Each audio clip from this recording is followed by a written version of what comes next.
9 were gifted to men who above all else desired power.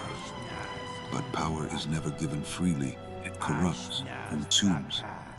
And in the shadows of Mordor, they were bound.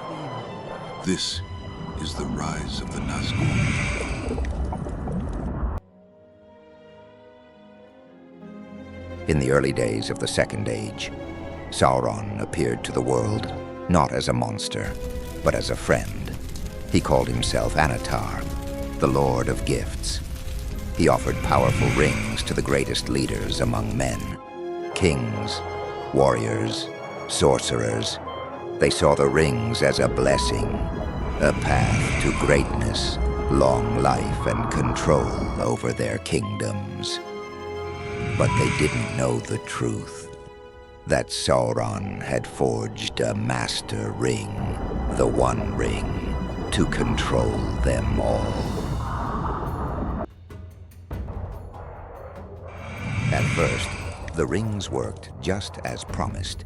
The kings became stronger, lived longer, but soon the rings started to change them. They began to feel empty. Their thoughts weren't their own. Their hearts grew cold. And then they started to fade, their bodies turning into shadows.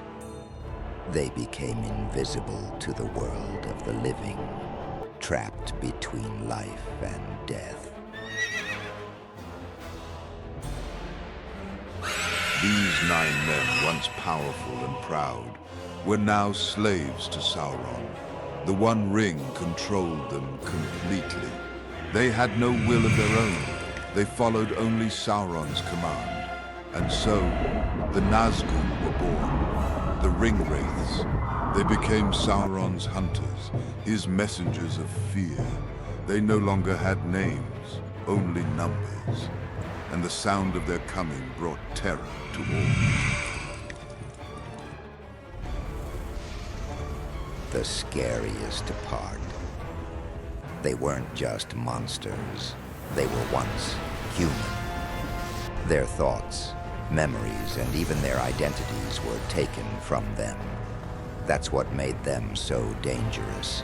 They understood fear because they once felt it. But now, they only spread it.